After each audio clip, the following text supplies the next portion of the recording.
Sounds good. Sounds good. Yeah. Yeah. Leaning back does get you a fuller chest tone, right, Mike? Exactly.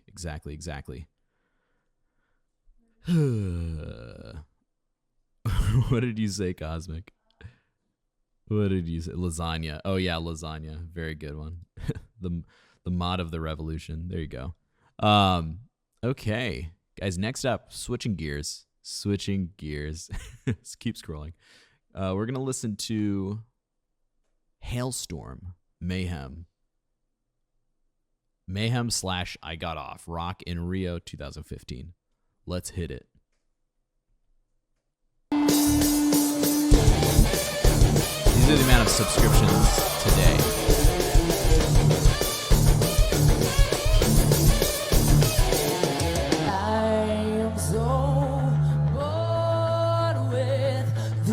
That spins around me used to make me dizzy, and I'm so tired of these boys that hang around me used to drive me crazy. A little mayhem, never heard anyone, when I'm gonna get some. A little bit long till I'm coming undone, when I'm gonna get some. A little mayhem, never heard.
This is a good stopping point for 1 second. Yeah, Lzzy's awesome. We heard her last on, it was one of the late show performances, but Lzzy's freaking sweet. And I guess she is somehow related to RJ, Lzzy's brother or husband. Yeah, I don't know. They have the same name, right? Yes. So the rasp. So Jared, we talk about this a lot on stream actually. I'm not trained to sing with that kind of distortion, but we figured out, I figured out, I guess, through doing these reactions, how this works.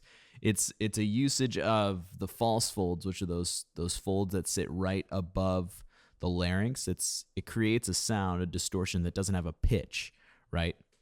And then you can also utilize the vocal folds themselves in a looser position to create that like raspy sound. Now, the way these are both created and supported without having damage caused on the tissues is by, again, using the fullest extent of the breathing muscles and pressurizing the breath so that there is an even vibration on this tissue, not in the same way we would create even vibration in the vocal folds, but it's really about overly supporting with air. Air is the key. You can still get that same distortion, but without damaging your tissue or getting hoarse, and your instinct to cough when you are supporting, it kind of goes away. Your instinct to cough when going for that kind of distortion. So yeah, RJ is Lzzy's little brother. Good to know. So Lzzy does a fantastic job at making a lot of different colors happen in her voice, as we can see.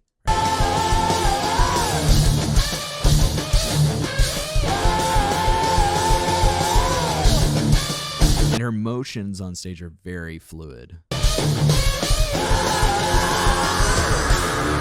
That was the moment I wanted to zoom in on. It's a great shot for the stuff we do because we can see right into her mouth as she's making these really cool sounds. See what her tongue's doing? Now we see with a lot of like growling singers, a lot of singers who use the specific rasp in the voice, which utilizes the vocal folds in a very specific way.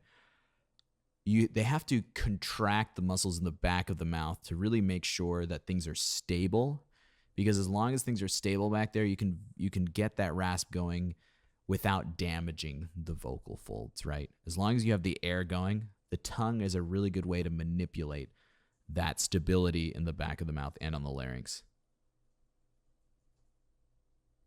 Yeah, relaxed, held back air / compression. You sound like an old person, but you get the similar rasp effect. Yeah, and then Mike, I mean, guys, Singing Method Mike is a voice teacher. He does a lot of rock and pop stuff, so I really trust his insight on this kind of thing. And he has a lot of really cool insights on it. And yeah, so you're gonna start out probably sounding like an old person, right? I'm an old person, and then you learn to kind of reduce the unnecessary tension, and then add breath pressure and breath power. And take your time when doing that to figure it out, because you got to make it work. You got to make it work over time, and you don't want to rush that process. You know, you can't just jump right into it like someone like Lzzy. You know, you can't sound like her just by figuring out a trick or whatever.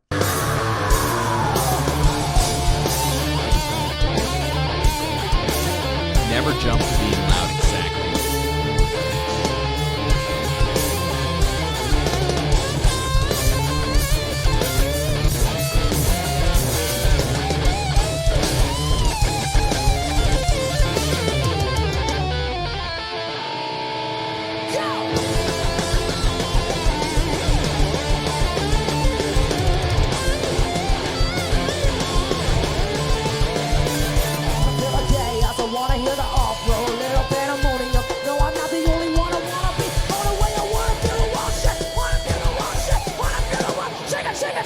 exactly. And even while having so much stability in her voice, she's keeping everything up here flexible. Everything in the face, flexible. Everything up here, flexible. So that she can articulate. You can actually understand the words she's making while she has that distortion in her voice the entire time. Freaking sweet. Exclamation point, Pats. You're making me sad. I'm going to miss my dog.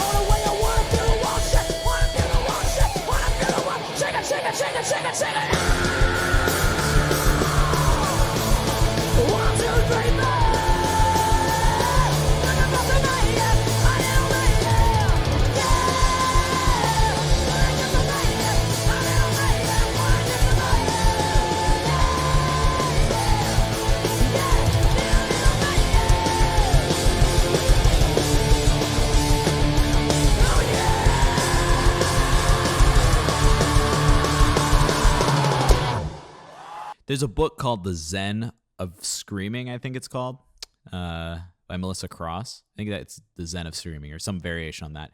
And it makes sense, because screaming like this, doing this rasp, doing it well in a way that you're going to be able to sustain is it requires a lot of zen in the body. And Lzzy here is a fantastic example of that, especially in this last scream right here. Everything is so calm and kind of composed, but the sound you're getting has that distortion in it. It's super, super cool. Look at how calm she is while she's doing it. It's zen.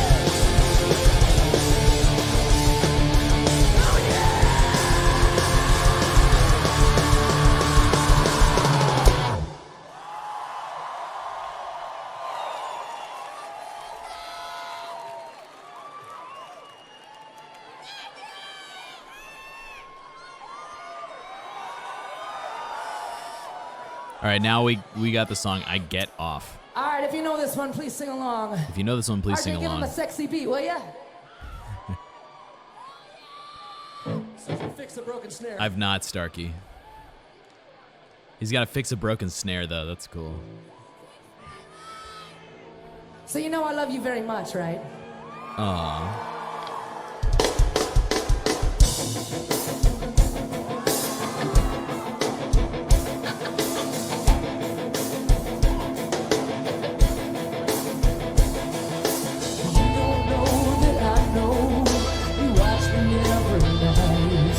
And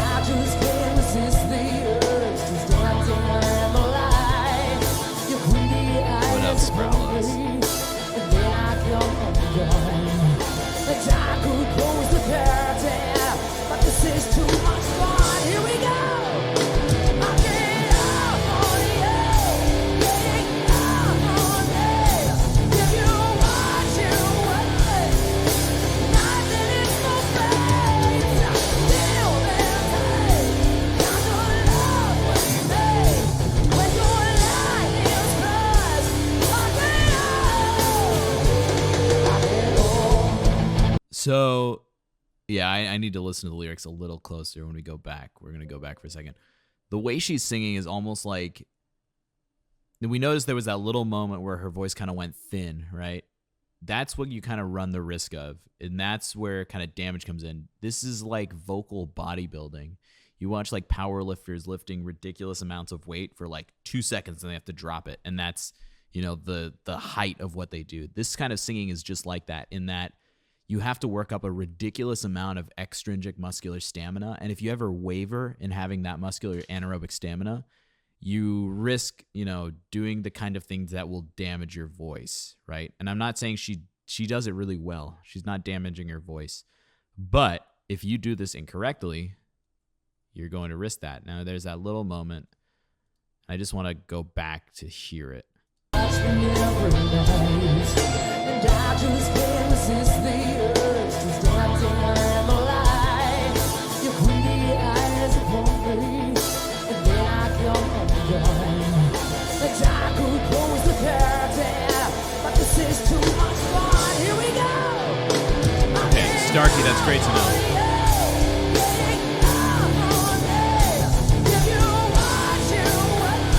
Right there. What you want, and on want, you hear it get thin a little bit like that. See, that's the kind of thing you want to avoid, because that sound is basically the voice naturally snapping into a position that's healthier for it to make sound in. But the way she's trained her voice to be, it's different, right? It's not a natural sound that she's creating. So she's fighting against her anatomy in that way. Although, you know, she's made it into a career to do that very expertly. So listen for the word want one more time, and we'll keep going. But that's why, as Starkey pointed out, that she works with a vocal coach, because she did damage her voice, right?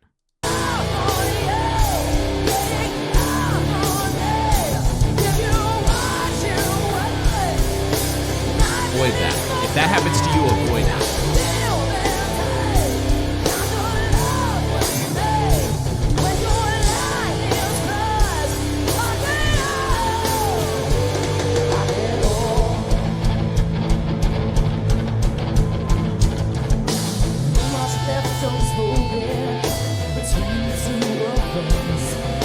So much more exciting to look when you can touch. You could say I'm different, yeah. Maybe I'm a freak, but I know how to twist you. Don't bring you to your name. I can't love on you, hang up on me. You what you want, nothing Yeah. is my face. I feel that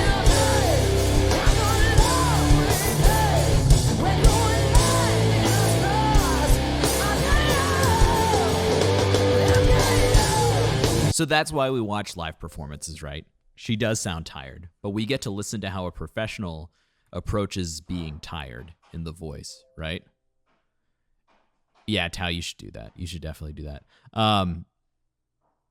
Yes, so it's basically like, and Mike, you know this, of course, but every single time she sings, every single time she makes that distortion, it's like using a lot of muscles here to pull the voice down to keep it grounded so it doesn't flip up into that more naturally healthy position that the voice wants to be in, right? So she's worked against that, which is super cool. And she's the expert to make that work. But it is taxing. It's still tiring, and she has to do everything she can to make sure that stays as consistent as possible.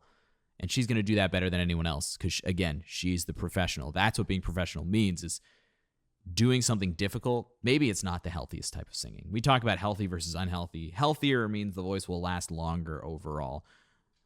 But being a professional, you can do unhealthy things, and you'll do it healthier than anyone else. And to this degree, creating this kind of unique sound. It's really cool.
Nice.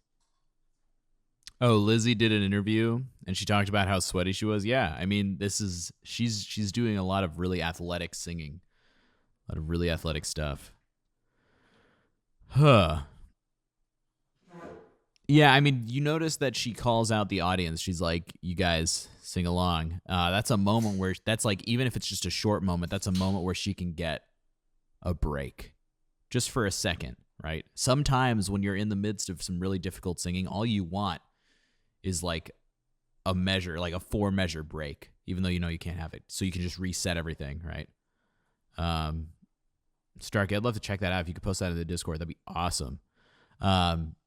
It's not uncommon for people kind of at the forefront of vocal technique, people like Lzzy, people like different metal singers, kind of falling into difficulties in learning how to sing in a way that hasn't really been pioneered yet.